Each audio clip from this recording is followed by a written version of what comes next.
Kings win 120-105 today in front of the home crowd. It was electric pretty much all damn game. They came out super strong in that third quarter, the best third quarter of the season. Let's talk about it, y'all, right after this intro.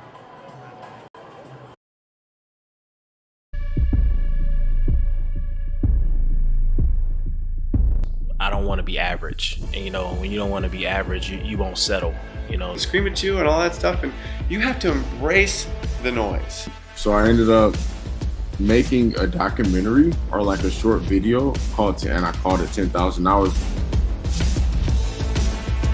For me, it's about trust. We started learning how to trust each other.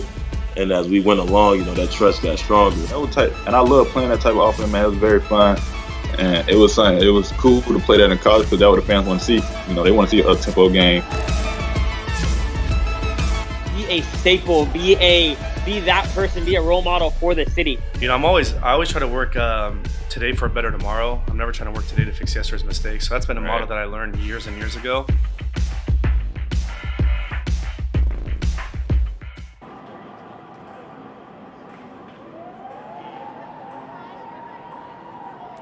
That's right. That is right. Welcome to the CK Podcast, directly from the Golden One Center. It is presented by Medici Sacramento, right across the Golden One Center. Best pizza in Sacramento, Neapolitan-based. What a night. What a night, y'all. 120-105. Hopefully you guys are pumped after watching that introduction as well. I know I am. The Kings responded the way a lot of us hoped they would. They executed tonight. They covered the spread, -3.5. Yes, it wasn't the best version of the Suns, but you got to give the credit to the Kings because they came out in that third and they just hit them in the mouth. They set the tone. They said, man, we need a third quarter to remember and to use this as the quarter that elevated us to the next level of the season, right? Tomorrow, it's not going to be easy. I went on a 3-hour show yesterday with Rob and I from Penn Star basketball.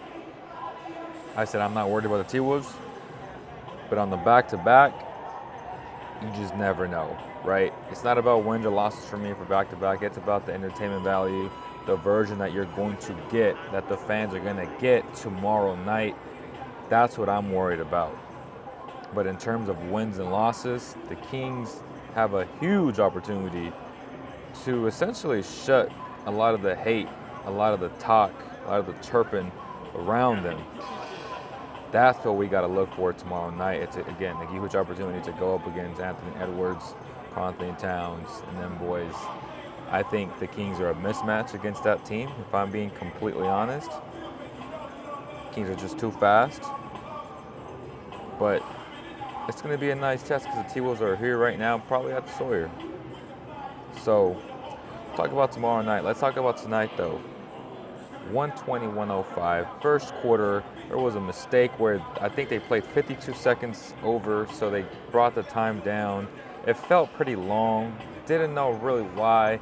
A lot of the people were just confused on what had happened, and it was just a weird quarter. Then the second quarter happened. There was technical fouls. Durant damn near got tossed out of the second quarter, and I felt like that momentum went into that third quarter, into the locker room, and the Kings never looked back. I'll be honest with you guys, that wasn't a backcourt violation. Kevin Huerter actually tipped the ball. That's how the ball was loose. It's okay, the Kings get robbed all the time, right? They don't get the benefit of the calls. Tonight, I felt like they did, which is a good sign. Are the Kings getting more respect? I don't know. Point is, though, the Kings played very well tonight. They scored 30 points in the second, 35 in the first, 38s in the third. That was a quarter where they just separated themselves, man. Like, that's what you got to do when you have a team like the Suns coming into your building, man. Devin Booker had a technical foul. KD had a technical foul. Their head coach had a technical foul. I thought maybe that could, inspire and motivate the Suns. The Kings said it doesn't matter, yo. Like, we're here. We're a top 4 team at worst, and they showed that tonight. Let's go over some of the stats tonight. Sabonis with another triple-double, 28 points, 11 rebounds, 11 assists, 3 turnovers. He was a plus 27 for the game. Magnificent game. You felt his impact. That's what we want to see every single night, man. We felt that impact tonight. Respect to him. Obviously, he had a huge mismatch from the very beginning with their starting center out. Eubanks got the opportunity. Very smaller type of guy, 2 points tonight. He was a minus 23. Sabonis ate him up. And we all know that, man. When you have a matchup like that, you got to take advantage. You got to eat. You got to eat, man. It was a buffet tonight. He took advantage, yo. He took advantage. 28 points. You know, again, we don't expect that every night. But when you have such a big mismatch, you got to do it, man. You got to do it. Tim Harrison Barnes had a pretty solid game. 19 points, 4 of 8 from beyond the arc, 50%, 5 of 6 from the free throw line. He was aggressive. He is the Harrison Barnes that the Kings need, but that they don't get on a night-to-night basis. That's just the truth, y'all. Like, we're going to get these type of games from Harrison Barnes, and people will be like, oh, well, he's consistent. In reality, we know what the truth is. Again, kudos, give credit where credit is due on nights like this, but that's pretty much it, yo. Keegan Murray, 21 points, another solid performance. That's 3 out of 4 games now where he's playing at a very high level. You know, he's shooting the ball well. He was 3 of 7 from beyond the arc today. He was 2 of 2 from the free throw line. He had 5 rebounds. He had 2 assists. He impacted the game. He was a plus 25 for the game.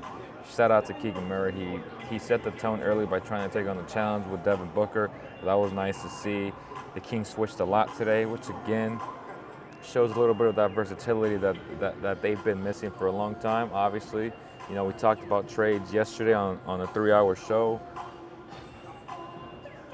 We'll lightly hit on that again tonight. I'm not trying to make this show super late, right? But they still need that defensive versatility, in my opinion. And there are a lot of guys out there for sure. Let's continue to go down the list. De'Aaron Fox just set the tone early, man. He had 12 points in the first quarter, I think. And he just never looked back, man. He was just unstoppable. The Suns have no answer for this man. The entire league don't have an answer for this man, right? That's why he's averaging 30 points a game. He's just unstoppable. He can score however he wants, all 3 levels. He's a 40% three-point shooter. Tonight he wasn't great. He was 2 of 6. You know, that's going to bring down the percentage, but he's lights out, man. De'Aaron Fox is lights out. There's no weaknesses in the scoring game, honestly. His biggest weakness is his free throws, and he was 3 of 4 tonight. So, you know, take that with a grain of salt there. I think he'll be fine. He's fine when it matters the most. De'Aaron Fox, spectacular again, 23 points, 7 assists, 6 rebounds, just an overall very good game, plus 21 for the game. Kevin Huerter I thought he was solid, man. He was 5 of 9. He had 5 assists. Like, he did other things to impact the game. That's what you want to see from your starting shooting guard. To go down the list, Trey Lyles, 11 minutes tonight. I don't think he was bad. I don't think he was good. He was solid, though. Sasha didn't see much from him in 6 minutes. Toscano, again, all these guys, Edwards, Toscano, Davion Mitchell, like, they all played just garbage time minutes. Malik Monk had 20 minutes today, 3 of 8. He was 0 of 3 from beyond the arc. He had 7 points, 5 assists. He did some things to impact the game, so I'm not mad at him, right? Keon Ellison, 17 minutes today as a backup today, had 1 point. Didn't feel the impact from Keon today, but that's what you expect, right? Like, that's why he's a reserve player. Like, you can't expect consistency every single night from the role players. So that was a given right there. And then McGee. I thought McGee had an impact in this game. You know, he had 10 minutes. He was 1 and 2 from the floor. He had 5 points. We can say that we felt him today, which is good. People were kind of shocked that he didn't play more last game when you have a guy like a KP who was just destroying the Kings, was just, you know, tower over Sabonis. And Sabonis just couldn't find his rhythm, couldn't get to his spots against a guy like KP. But again, and then McGee got some, garbage time last game, and he kind of showed why they should have played him a little bit more. There were moments where Kevin Huerter was guarding KP, which I don't know what the hell was going on there. But I thought Mike Brown himself, he said that the Celtics coach outcoached him. He was 100% accurate on that. Like, he was outcoached, and tonight he outcoached Vogel. It happens. That's the NBA, man. Coaches are battling against each other as well from an X and O perspective, and I felt like the Kings had the right game plan. Early on, they switched a lot. That was good. Their execution was flawless. They went to the mismatch right off the bat. They went to the mismatch, I think, like 3 times in a row, if I'm not mistaken. Let's actually see some of that film. Like, the first 3 possessions from both teams, I thought were solid. Both teams were executing at a high level, which was good, right? Again, like, Devin Booker to perfection there. Let's see if we can get a better version of this quality, because it's like a 320. Here we go. Was it 1080? Okay, here we go. So, high hammer screen up here, nice little roll from Eubanks. You get this little double right little hard heads. The rotation wasn't there. Sabonis was flat foot. It's just good offense, man. It's good offense, right? Literally, what do? You attack him. Let's go back. Bam. Nice little DiCello pick and roll into a secondary action. Bam. Like, he's just too little. He was just too little, right? Sabonis took advantage of that. You love to see it. You love to see that. Again, possessions.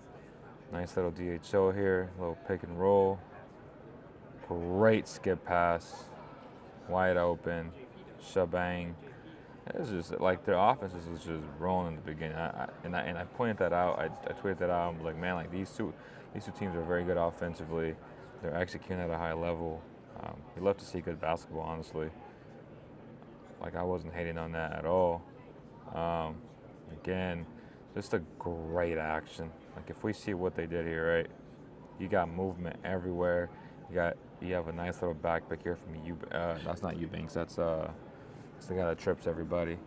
So he sets a nice screen here on Harrison Barnes, which then he gets to switch onto De'Aaron, but they don't communicate. Again, guards aren't the best at communicating wide open. That's a layup, man. Like, right here. Like, this was a switch. Yes, Sabonis tagged him, but at this point, you get caught on the screen. You got to switch this. Like, Fox got to be better there, 100%. Right? But, let's move on. I forgot the nickname they gave him in Spain. Here we go. Herder, man. Like, there's guys on this team that just can't defend. And if you can't defend Kevin, man, you don't have a long night, because we know they can't defend Fox. So good stuff there. Oof.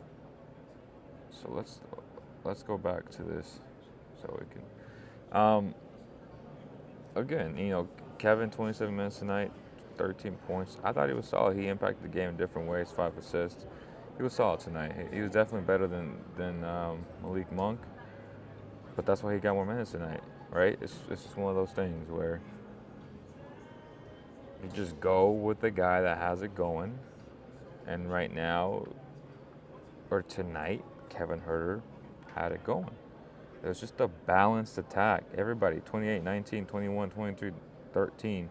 Like, that is what you want from your starters, yo. That is what you want. Damn, like, the commercials weren't playing while I just skipped a damn ad. Aquaman, man. Let me know if this is a good movie or not. I'm trying to go watch it. When's it come out? No, it's now playing. Look at that. Fudge, another one? Here we go. Right. Azaboki. Okay. Let the man go to work. Oh. Guard me. I'm a sniper now. I'm a 40% shooter now.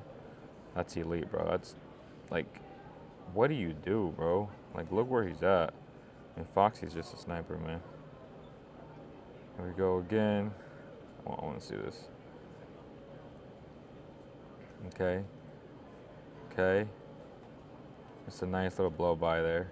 Keegan got to be better for sure. But let's see who's on the back line, right? You got some action here, right? Which this is where Fox is trying to communicate with Harrison Barnes. There's enough space for D-Book to have a straight line drive here, right? Sabonis does a terrible job of not communicating and not stepping up. You shouldn't be worried about Azuboku, whatever his name is, at all. Like, he's not a threat out there. So you got to be better. Like, that really isn't on Keegan Murray, right? This is just gross. Cheek. Skirt. Boom. Like, that's just elite, bro. Let's skip to the third, though. Let me see. Jeez, more commercials, huh? More commercials. That's crazy. Okay, third quarter. First play. Foxy. Bam. Alley-oop. He's celebrating like, bam, like you dunked the ball. This is how you set the toe. Kevin was excited. Kevin was excited. Okay. Oh, that could have been a disaster. Nice pick and roll. Bam. Just the Suns have no containment. They just have no defense without Nurkic out there. They're not good anyway, but like they gave up so much depth, man. And like the Suns made it a game. They cut it down to like 16, I think, 15, and the Kings just responded like 7-50 at this point. Damn, what a pass. Who was that? Look at Foxy. He said, I'm an elite playmaker, okay? Talking about elite playmakers. Let's go over it, y'all. Fox, okay? Aaron Fox. Let's go, baby. He got all his badges out here. Playmaking. A, three-point shooting. A- finishing. A+. I mean, this guy's just an MVP candidate. I don't care what anybody says, man. This guy's elite. This guy is elite. Playmaking. Let's go. Assists per 75 possessions. A-, 90th percentile. People don't understand, man. This dude's playmaking talent is an A, right? But the most important thing, his box creation, again, 99th percentile and A+, elite of the elite. Ain't nobody mess with this man. Again, to give people context of what this means, what his box creation is, an estimate of open shots carved out for teammates by drawing defensive attention. These calculations are developed by Ben Taylor, who is well respected in the analytical world. De'Aaron Fox creates and puts so much pressure on defenses. He creates for his teammates. That is what he does, man. Passing creation quality. Passing creation quality looks at assists by range on the court as well as conversion rates on potential assists on passes from that player versus those same players on passes from teammates to capture the quality of shot opportunities created via the pass by the player. In a nutshell, De'Aaron Fox is elite, bro. Like, everything about him. High value assists per 75 possessions, 91 percentile. He's in the 91st percentile, A. Like, all these grades across the board, bro. I mean, overall playmaking talent, A. Like, that's why he's a playmaking whiz. He's a playmaking whiz. He's a pull-up assassin.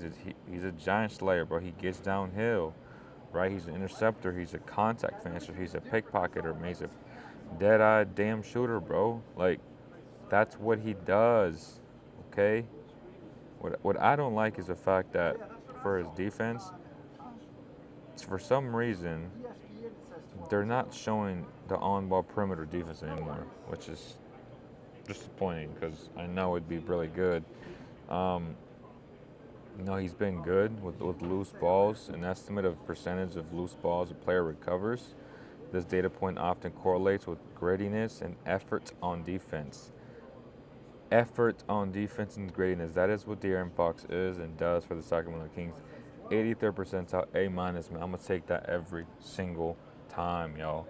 Obviously, he's elite pass lane defense, and he's an A-. His three-point contest could be better per 75. That's the one weak point in his defense at 28%.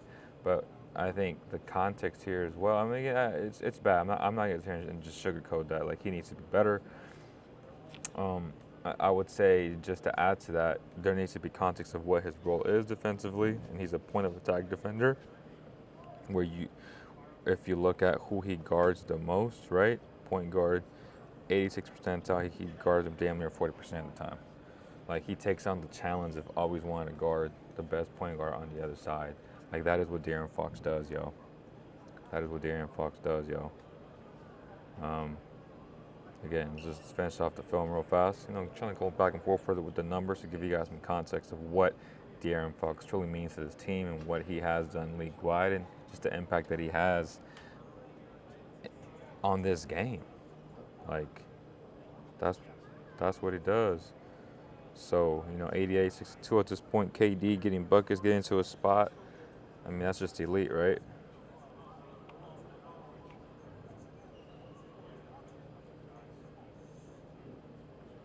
Dang, like that Malik Monk dunk was crazy. Foxy. In transition, right? Like, that's no resistance here. That's where Malik needs to be better. I don't know what he's hoping to accomplish or why he thought somebody should have rotated, but like, you got to be able to stay in front of your man. Obviously, it's easier said than done, right? But like, you got to show some type of resistance there. Something. Like, at this point, 98, 75, trying to come back. I think they did cut it down to like 16. Man, it's showing hella highs from the Suns. Damn, and one. That was just a backbreaker for them. 0.7 of a second. Like, that was just a backbreaker for them. That was crazy. How's everybody doing? I have not addressed any of you guys. Sub Leo, big win tonight. Yes, sir, Derek. He, just like last year, had a bad November and came back in December. I feel like they should have gone even more in the first quarter. Agreed. Just attack and not get into the usual offensive set. King guards would get blown past by them. Previous years, Keegan has been guarding the main ball handler a lot, and then you got Fox on the other guard, which leads to a better frontline defense. Sabonis was cooking this game. He was cooking this game, bro. So that's good, right? That is good stuff there. That is good stuff there for sure. Again, just to recap this game, 120 to 105. Let's look forward to tomorrow's game. Let me see, December 23rd. Let's preview that real fast. Feel like I've hit on everything today. Anthony Edwards, 24 points, 25 points a game compared to Fox's 30. Rudy averages 12. Sabonis averages 12 rebounds. They both average 12. Mike Conley 6 assists. Sabonis 7 assists. So there's a split between Sabonis and Fox of 7 and 6 respectively. That's 13 total between the two guys. It's pretty damn good. Karl Anthony Town, as of right now, is out. I don't know how accurate this is. It says he's estimated to return on the 26th. I think that could be a blessing in disguise for them, just because when you have both Cat and Rudy, it's a disaster defensively. Like, it really is. And I think this could be really good for the Kings tomorrow night. Yeah, I won't be here tomorrow. So you have a Merry Christmas too, man. We got here people saying Merry Christmas, yelling and stuff. There you go, 2024, baby. Yeah, and so across the board, the match predictor says the T-Wolves will win. A lot of it too is because of what the Kings have done this season. They've been awful on back-to-backs, and even on Wednesday where they face a team on a back-to-back, it was not a good look in the Boston Celtics, right?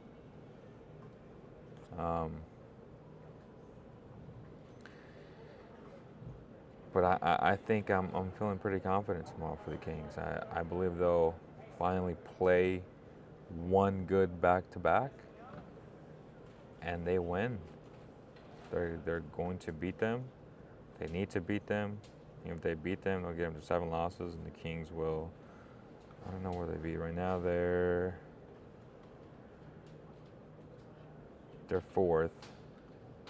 So with a win tomorrow, they'll still stay in 4th. Yeah. So they'll be half a game out. Or a full game out, just because the Nuggets have played 3 more games than the Kings have. The Kings are 17-10. They're 7-3 in the last 10. You know, some people have to separate their feelings from reality, and what that means is, yeah, they had a really bad loss, but it's just one game, yo. You know, I said that about those 2 losses against the Houston Rockets, on those back-to-back losses in Houston without De'Aaron Fox. I get it. They were terrible losses. They feel terrible when you lose like that, but it's just a loss.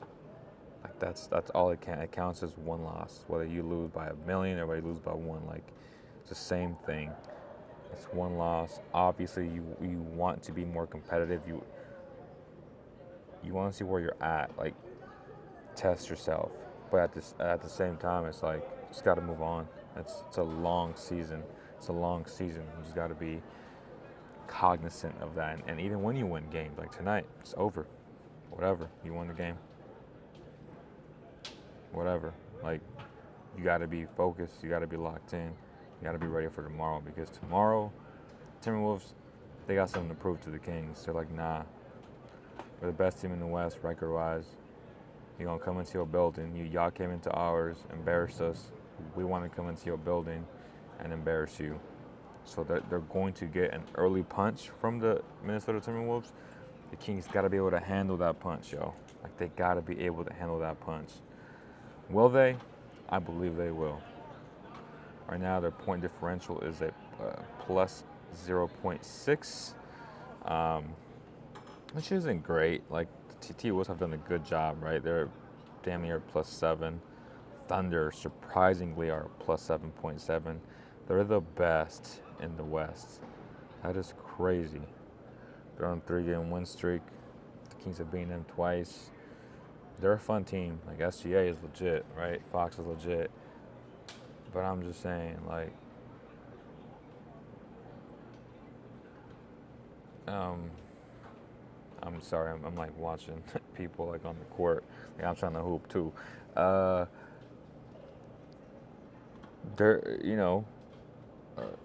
is legit, but the Kings have beaten them, and the Kings matchup, they're a matchup nightmare for the T-Wolves. I think they're a matchup nightmare for the T-Wolves, for the Timberwolves, for the Thunder. Like, the Kings are even without any trades, the Kings are no worse than 4. Like, I don't think the Clippers are real. I think when you look at the Clippers, they've beaten the Spurs twice in this little fake little run they had before they lost to the Thunder. They beat the Kings twice on back-to-backs. So again, the Kings aren't good on back-to-backs. So that's 4 games right there. So if you look at the overall record, they're 9-1. 4 of those games, 2 back-to-backs. I don't even know if the Spurs are back-to-back, but they beat the Spurs, so that's not saying nothing. And they beat somebody else that again, on the back-to-back. I'm not impressed. Like, I'm not impressed with the Clippers. I don't think it's sustainable the way they play. We'll see, though. We'll see. I'm not afraid of them. The Pelicans, technically, they're better than the Kings. They match up well with the Kings. They have a dude who is extremely undisciplined, who was a nightmare matchup for the Kings. The Kings ain't got nobody to guard Zion. But when you see how undisciplined Zion is, it doesn't really matter, because they may not even make the playoffs if they stay with this roster. They might make the play-in. Like, if barring injuries, they're for sure going to make the play-in. But how frustrating is it when you have to depend so much on the dude who just doesn't care? You know, some people might think that I'm fat shaming him or body shaming him. Like, the truth is the truth. He is undisciplined, okay? Like, we can't get around that fact. Like, he is truly undisciplined.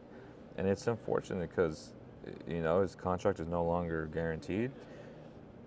But that's what he deserves. Like, he knew that.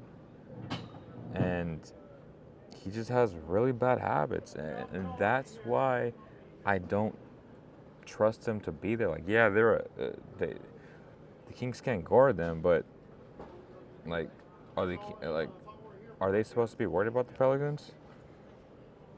Brandon Ingram is a problem. Like, BI is a problem without question. But nah, Hey, bro, I need you to aim higher than me, bro. I think Man, bro, you I are think on the a whole Mavericks level in than me. theory Believe that, bro. could be You're setting the bar. something to scare some teams because they have two elite shot creators. But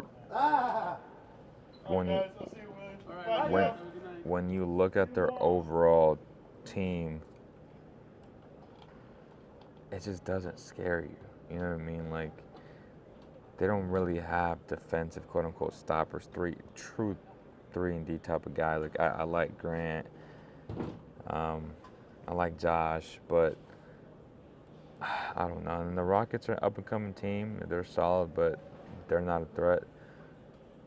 The Suns, what I saw tonight, the Kings would beat them in a 7-game series. And then the Lakers, I think the Kings would beat them in a 7-game series, but probably the Lakers and the Nuggets are the Kings' biggest threats.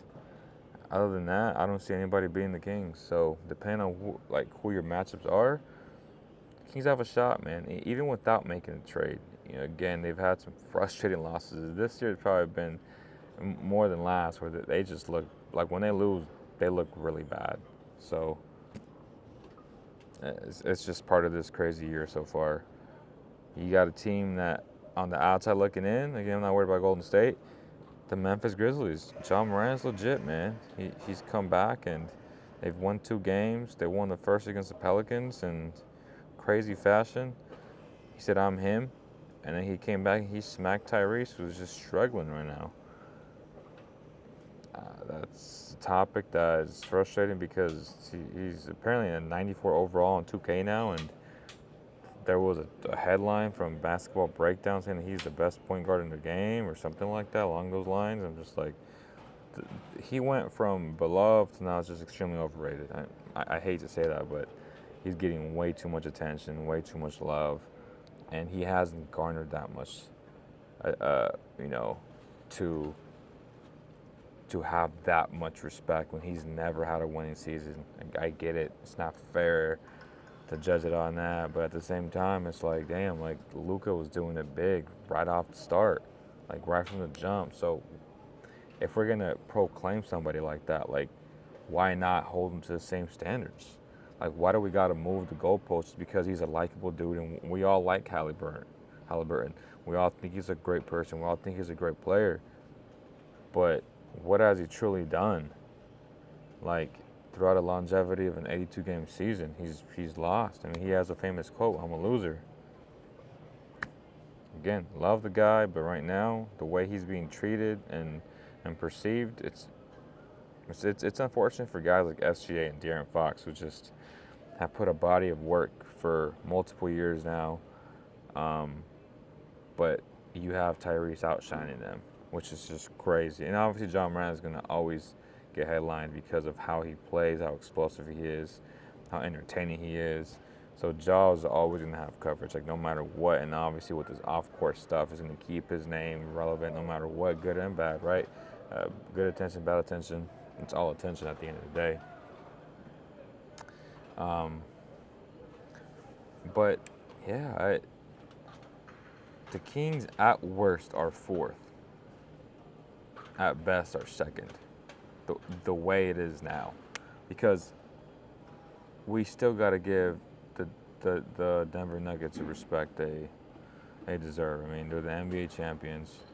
if they're healthy, that starting five is really good. They got the best player on earth. Like, he's a mismatch for everybody, especially Sabonis. So, you know, that's a team where you got to go on and get some defensive help, man. Like some defensive versatility, some weak side rim protection. You got to go and you got to go do that. Like you got to go do that. You know, we talked about DeRozan and Caruso in the package deal for guys like Harrison Barnes, Kevin Huerter, Davion Mitchell, 2 first-round picks. Would I get it done? Maybe. But then I was talking to my friend James Ham today about, I think I was confused when I said, if DeMar DeRozan, if that deal gets done, and I forget what his number is, but I think he's making $27, $28 million, I was under the impression that even if he doesn't resign, that money is now disposable to spend on somebody else. It's not, you know, and I was talking to James about that, and he's like, no, it's not, because one, they're going to sign Malik. And I think he said the most they can sign Malik for is like 17.7, so almost 18.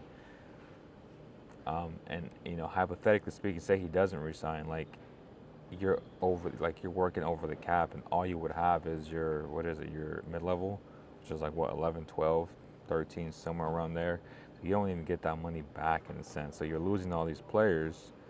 Obviously, you used to have Caruso for 1 more year, but it kind of made me think about it like, damn, like, if it doesn't work out, then you're kind of screwed in a way.